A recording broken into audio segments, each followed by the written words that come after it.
안녕하세요. 책 읽어주는 여자 에젤 강미경입니다. 예수 그리스도께서 심판주로 다시 오실 때까지 이 세상은 성령과 악령이 사람들의 영혼을 얻기 위해 치열하게 싸우는 전쟁터라고 해도 과언이 아닌데요. 그래서 사는 게 참 피곤하고 힘들 때가 많잖아요. 사탄을 물리치고 승리하는 대적기도의 원리와 능력에 대해서 정원 목사님께 한번 배워보겠습니다. 오늘날 그리스도인들 가운데 제사 문제에 대하여 분명하지 않은 이들이 많이 있다. 제사 문제로 인해 가족들 간의 분쟁을 겪으면 그런 갈등이 싫어서 대충 타협하기도 하고, 그렇게 타협하는 것이 지혜롭게 믿는 거라 여기기도 한다. 그러나 사람이 두려워서 우주의 왕이신 주님을 그렇게 멸시하는 자들은 결코 영원한 행복을 얻지 못할 것이다. 하나님을 섬기지 않는 이들은 대부분 조상에게 제사를 드린다. 심지어 어떤 목회자는 마음이 중요한 것이니 제사 형식은 별로 대수로운 문제가 아니라고 가르치기도 한다. 그런 가르침은 수많은 성도를 재앙으로 인도하는 것이며 잘못된 가르침에 대한 심판을 언젠가 피할 수 없게 될 것이다. 제사를 지내는 사람들의 마음 근원은 두려움이다. 부모도 죽으면 신이 되어 잘 섬기면 후손에게 복을 주고 소홀히 하면 해를 끼치지 않을까 두려운 마음으로 지극정성 제사를 챙기는 것이다. 그러므로 사실 그들이 섬기는 대상은 조상이 아니라 조상신, 귀신인 것이다. 성경은 이 문제에 대해 명백하게 가르친다. 이방인이 제사하는 것은 귀신에게 하는 것이요 하나님께 제사하는 것이 아니니 나는 너희가 귀신과 교제하는 자 되기를 원치 않는다. 너희가 주의 잔과 귀신의 잔을 동시에 마시지 못하고 주의 상과 귀신의 상에 동시에 참여할 수 없다. 그러면 우리가 주를 노여워하게 하는 것이다. 이 말씀은 명백하게 제사는 귀신에게 드리는 것이며 귀신과 교제하는 거라고 밝히고 있다. 그러므로 하나님을 믿는 자는 결코 제사를 지내서는 안 되며 그것은 주님을 분노하게 하는 것이라고 가르친다. 제사를 지내는 것은 조상에게 드리는 것이 아니라 귀신에게 드리는 것이며 그것은 자기와 자녀들의 인생을 귀신에게 맡기는 것이다. 그러므로 제사 드리는 자들은 일생 동안 가정과 자녀들이 귀신들의 지배 속에서 살게 된다. 영적으로 무지한 사람들은 제사를 드리는 것이 조상에게 예를 올리는 것이며 그렇게 제사 드릴 때 조상들이 와서 음식을 얻어먹고 간다고 생각한다. 그러나 그것은 착각이다. 제사 때 오는 영들은 가정에 사고와 재앙과 질병과 고통을 가져다 주는 저주의 영들이지 조상이 아니다. 한번 죽은 사람은 우리가 부른다고 오고 명절이라고 마음대로 돌아다닐 수 있는 것이 아니다. 자유롭게 사는 것은 이 땅에 아직 육체를 가지고 있을 때 가능한 것이지 일단 한 번 죽으면 그 후에는 심판이 있으며 사후의 몸은 자기 마음대로 이 땅에 오고 갈 수 없다. 나사로가 살던 집의 부자는 죽은 후 음부에 떨어진 것을 후회하며 아브라함에게 나사로를 자기 형제들에게 보내서 천국과 지옥이 있음을 알려달라고 애원했지만 허락되지 않았다. 아마 죽은 후 마음대로 돌아다닐 수 있다면 누구나 아직 구원받지 않은 자기 친족에게 가서 복음을 전하려고 했을 것이다. 하지만 한 번 죽은 이들은 다시 세상에 돌아올 수 없도록 하나님이 정해놓으셨다. 내가 신학대학을 다니고 있던 청년 시절 어느 날 나는 밤늦게 집에 들어와 도착하는 즉시 잠이 들었다. 그런데 자는 동안 머리가 깨지는 것 같이 아프고 밤새도록 악몽에 시달렸다. 아침에 깨고 나니 몸도 마음도 개운하지 않아 내 방에 좋지 않은 악한 기운이 가득한 것을 느끼게 되었다. 이런 일은 처음 겪는지라 아침에 어머니께 여쭤보았다. 도대체 어제 우리 집에서 무슨 일이 있었어요? 지금 내 방에 악한 영들이 가득한데 도대체 무슨 일입니까? 어머니가 대답하셨다. 어제 집에서 제사를 지냈어. 아버지가 하도 성화를 하셔서 아무리 말려도 듣지 않는 바람에 할 수 없이 제사의식 하는 것을 볼 수밖에 없었다. 아버지는 돌아가시기 직전에 주님을 영접했지만 그전에는 신앙에 관심이 없었다. 그런데 사업이 잘 안 되자 우리 집에 딸려있는 사무실에 상을 차려 돼지머리를 올려놓고 절을 했다는 것이다. 고사를 지낸 것이다. 고사나 제사를 지내는 것은 귀신을 부르는 일종의 초혼의식이다. 그것은 사업이 잘 되게 하는 것이 아니라 결국 망하는 길이다. 나는 비로소 상황을 알고 주님께 대신하여 회개드리며 악한 영들을 쫓아냈다. 그러자 머리가 아프고 가슴이 답답한 증상은 사라졌다. 우리 민족처럼 귀신 섬기기를 좋아하는 민족도 없을 것이다. 조금만 상황이 나쁘면 고사를 지내야 한다고 농담처럼 말하고 명절이 되어 가족들이 모이면 무덤에 가서 절하고 제사를 드리며 귀신들에게 경배하는 것을 문화로 알고 있다. 무지로 인한 행위지만 그것은 저주를 부르는 아주 위험한 행동이다. 하나님을 진노하시게 하여 가정과 나라와 민족을 멸망시키는 짓이다. 오직 하나님께만 우리의 마음을 들여 예배해야 한다. 어떤 경우에도 결코 귀신들에게 절하거나 예배드려서는 안 된다. 그것은 영원한 멸망을 부르는 행위다. 귀신에게 제사를 드림으로 우주의 주인이시며 창조주이신 하나님을 욕되게 하는 것은 일반적인 죄보다 훨씬 더 무서운 근원적인 죄다. 그것은 스스로 영원한 저주를 자초하는 것이다. 부디 기억하길 바란다. 제사에는 귀신들이 온다. 온갖 악하고 더러운 귀신들이 떼거리로 몰려와 하나님의 형상을 입은 인간들의 경배를 받으며 즐거워한다. 그것은 재앙과 저주의 시작이다. 당신의 영혼을 귀신들과 거리를 두라. 오직 하나님께만 예배하고 주를 높이라. 예배함으로 주의 영으로 충만되고 주님께 가까이 나아가라. 그것이 우리가 진정 복을 받고 행복한 삶을 사는 비결이다. 하나님께 드리는 예배와 기도는 성령을 초청하는 거룩한 행위다. 어떤 권사님은 오랜 기도의 용사였다. 새벽 기도, 철야 기도는 물론 평소에도 항상 기도로 사는 사람이다. 권사님이 버스를 탈 때 가끔 이런 일이 생긴다고 한다. 처음 보는 사람인데도 권사님과 눈이 마주치면 갑자기 비명을 지르며 나갈게, 나간다니까, 나가면 될 거 아니야 하고 주위 사람들은 놀라서 쳐다본다.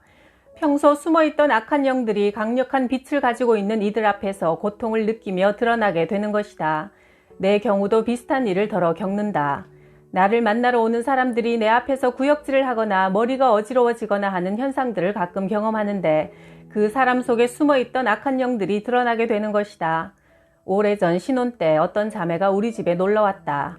우리는 같이 웃고 떠들고 대화를 나누다가 헤어질 시간이 되어 내가 기도하고 헤어지자고 하며 기도를 시작했는데 그녀가 갑자기 발작하듯이 울음을 터뜨렸다. 그녀는 내가 기도를 시작하자마자 갑자기 잘못했어요, 살려주세요, 용서해주세요 라고 소리를 질렀다. 내가 기도를 시작하자 그녀의 뇌리 속에는 그녀가 전에 느낀 적이 없는 선명한 메시지가 떠올랐단다. 내가 미쳤지. 내가 여기에 왜 왔어? 어휴, 이제 나는 죽었다. 물론 그것은 악한 영의 음성이었다. 평소 그녀의 안에서 숨어 살던 영들이 기도를 시작하자 정체를 드러낸 것이다. 기도는 주님의 영을 초청하는 것이다. 오 하나님 하고 기도를 시작하면 그곳에는 성령이 임하시며 그분의 살아계신 임재가 흐르게 된다. 그러므로 그 공간의 영적 분위기가 순식간에 달라진다. 기도는 그 공간을 주님의 임재로 채우는 것이므로 악한 영들은 놀라서 떠는 것이다. 한 번은 딸이 귀신 들린 한 어머니의 간절한 부탁으로 그 딸과 전화로 통화를 한 적이 있었다. 그녀는 즐겁게 이 이야기 저 이야기를 하다가 내가 전화로 기도하자고 하니 갑자기 비명을 지르며 전화를 끊어버렸다.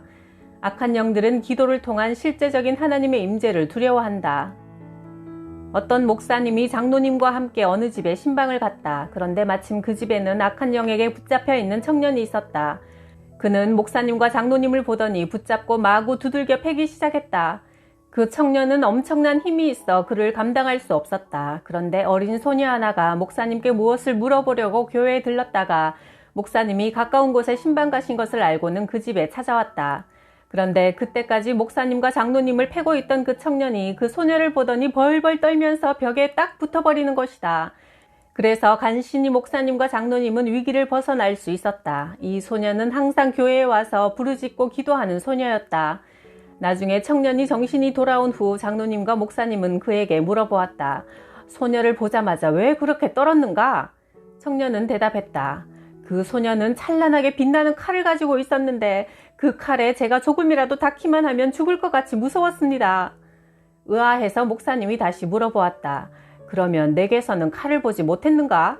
그러자 청년은 대답했다. 목사님과 장로님도 칼을 차기는 했지만 그 칼들은 녹이 심하게 쓸어있고 뭉툭해서 하나도 무섭지 않았습니다. 악한 영들은 지위와 경력, 학위를 두려워하지 않는다. 오직 하늘에서 오는 힘, 영적인 능력만을 두려워한다. 엑소시스트나 신들린 여인 같은 공포영화에서 많이 등장하는 장면이 있다. 어떤 사람이 귀신을 쫓으려고 온갖 방법을 시도해도 귀신은 요동도 하지 않는다. 그리고 믿음이 없는 자여 하고 빈정거린다. 이처럼 악령은 믿음 없는 자가 그들을 공격하려고 할 때 오히려 비웃으며 반격한다. 우리는 영적으로 강자가 되어야 한다. 항상 근심, 걱정, 두려움, 우울에 잡혀있는 이들은 영이 약하고 믿음이 약하기 때문에 어두움의 기운에 눌려있는 것이다. 그러면 풍성한 승리의 삶을 살 수 없다. 부디 주님의 임재를 사모하라. 빛이 임하게 될 때 모든 어둠과 더러운 것들은 소멸되고 우리는 자유롭게 된다. 천국의 영광을 맛보며 살게 된다. 영적 전투를 할 때도 자신의 믿음과 영역을 넘어서는 싸움에 섣불리 뛰어드는 것은 좋지 않다. 시골에서 목회하시는 어떤 목사님이 정신이 이상한 청년에게서 귀신을 쫓는다고 계속 기도를 하고 있었다. 그러나 별로 기도가 먹혀들질 않았다. 잘 되지 않을 때는 귀신 쫓는 사역을 중단해야 한다. 자신의 영권으로 상대방의 영이 잡히지 않을 때 무리하게 하다가는 큰일을 당하는 수가 있다. 이 목사님이 기도를 잠시 쉬고 있을 때 죽은 듯 누워있던 청년은 벌떡 일어나 옆에 있는 낫으로 목사님의 배를 찔렀고 목사님은 즉사하고 말았다. 어떤 초신자가 처음에 너무 은혜를 받고 오래된 무신론자에게 복음을 전하기 위해 접근했다. 그리고 한참 대화를 나누다가 나중에는 과연 하나님이 계신지 내가 믿는 복음이 맞는 것인지 헷갈린 상태로 돌아오고 말았다. 이것은 영적 싸움에서 진 것이다. 아직 자신의 믿음과 지식과 영역이 충분치 못한 상태에서 무리하게 전쟁에 나가면 그렇게 될 수도 있는 것이다. 무리하게 배짱으로 나가면서 그것을 믿음이라고 생각하는 이들도 있지만 지혜롭지 못한 행동이다. 어떤 이들은 귀신이 들렸다고 사람을 마구 때리는 경우도 있는데 악령을 때려서 쫓아낼 수 있다고 생각하는 것은 어처구니 없는 일이다. 영적 전쟁은 물리적인 싸움이 아니다. 밤에 혼자 기도하는 것이 무서운데 억지로 산에 올라가 기도하는 것도 피해야 한다. 무서운 마음이 드는 것은 이미 악한 영들에게 눌린 것이며 진 것이다. 그런데 자기 영권으로 안 되는 것을 무리하게 하면 많은 부작용이 생긴다. 그러므로 무서운 마음이 들 때는 불을 켜고 기도하든지 마음이 편안한 상태에서 기도하고 은혜 받는 것이 지혜롭다. 교회에서 어떤 청년을 만나 이야기를 나누다가 같이 기도를 하게 되었는데 그의 안에 이상한 반응이 나타났고 나는 그것이 악한 영임을 알게 되었다. 그 영을 쫓아내는 과정에서 그에게 언제 들어왔냐 하고 물으니 16살에 산에서 들어왔다고 하는 것이다. 기도를 끝낸 후 그에게 16살에 산에서 무슨 일이 있었느냐고 묻자 그는 그때 은혜를 받고 싶어서 산에 올라가 기도를 했는데 무서운 것을 억지로 참고 기도했다는 것이다. 악한 영은 그때 두려움을 타고 들어온 모양이었다. 어떤 이들은 담력을 길러야 한다며 마음이 여린 이들을 억지로 산으로 데리고 간다. 하지만 그것은 위험한 일이다. 마음이 불안하고 억압된 상태에서는 악령이 틈탈 수 있다. 평화로운 마음 상태에서 감사함으로 찬양과 경배를 주님께 드릴 때 은혜와 영광의 성령이 임하는 것이다. 매일 하나님께 기도하고 말씀을 묵상하고 예배하는 거룩한 습관을 가지고 살아갈 때 믿음과 영역이 자라간다. 그 분량이 커지면 큰 힘 들이지 않고도 악령을 대적할 수 있다. 어떤 전도사가 길에서 우연히 두 여인이 서로 소리를 지르며 싸우는 것을 보고 악한 영을 결박하는 기도를 사용해보고 싶은 마음이 들었다. 그래서 그는 여인들이 싸우는 곳에서 좀 떨어진 곳으로 가서 조용히 중얼거렸다. 저 여인들에게서 역사하는 혈기와 분노의 영들아, 내가 예수 그리스도의 이름으로 너희를 결박한다. 예수 이름으로 잠잠해져라. 그런데 깜짝 놀랄 일이 생겼다. 그만 한 여인이 그 자리에서 쓰러져 버린 것이다. 오늘날 악한 영들은 정치, 경제, 교육, 문화 등 모든 면에서 역사하며 영향을 끼친다. 만약 깨어있는 그리스도인들이 예수 이름의 권세로 그들의 세력을 결박하기 시작한다면 우리는 놀라운 세상의 변화를 보게 될 것이다. 마귀와 마귀에게 속한 자들은 연약해지며 주님께 속한 사람들은 더욱 강건해지고 더 많이 일어나게 될 것이다. 당신도 강한 주의 용사가 되기를 바란다.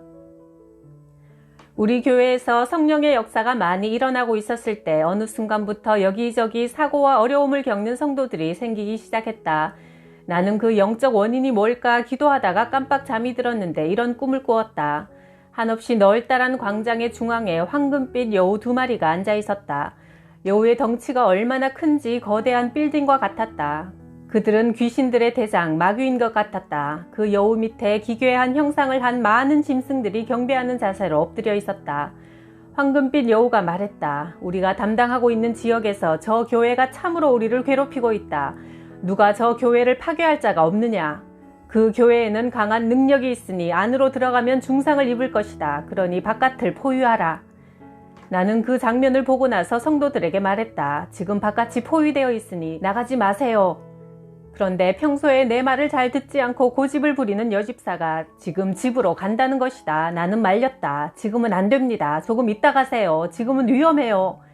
그러나 집사님은 듣지 않고 밖으로 나갔는데 꽝 하는 총소리 같은 소리가 들리더니 그녀가 악 하고 비명을 지르며 쓰러졌다. 나는 그 순간 전화 벨소리에 잠에서 깨어났다. 꿈속에서의 총소리가 현실에서는 전화 벨소리였던 것이다. 꿈이 하도 선명하여 이것이 꿈인지 현실인지 구분이 잘 가지 않는 얼떨떨한 상태에서 전화를 받으니 꿈에서 총에 맞은 그 여집사의 남편이었다. 갑자기 멀쩡하던 아내가 으악 하고 비명을 지르더니 아파서 죽겠다고 난리를 쳐서 응급실로 왔다는 것이다. 나는 꿈으로 경고를 받았기 때문에 별로 걱정하지 않고 그녀를 안심시키며 기도를 해주었다. 그러자 그녀는 곧 회복되었다. 나는 이 사건을 통해 영적 세계는 눈에 보이지 않지만 정말 실제적이며 그들은 치밀한 조직과 계획 속에 움직이고 있다는 것을 다시 한번 확인할 수 있었다. 한동안 꿈속의 선명한 장면이 뇌리에서 잘 지워지지 않았다. 넓은 광장에서 우두머리 마귀를 중심으로 회의를 하며 작전 계획을 짜고 있던 모습. 그것은 단지 꿈이 아니라 그들이 실제적으로 활동하며 우리 삶에 개입하고 있는 모습을 내가 잠시 보고 온 것으로 느껴졌다. 우리는 영적 전쟁에 대해 그다지 신경 쓰지 않고 신앙생활하며 살아가고 있다. 우리가 전쟁 중에 있다는 것을 의식하는 그리스도인들은 아주 소수다.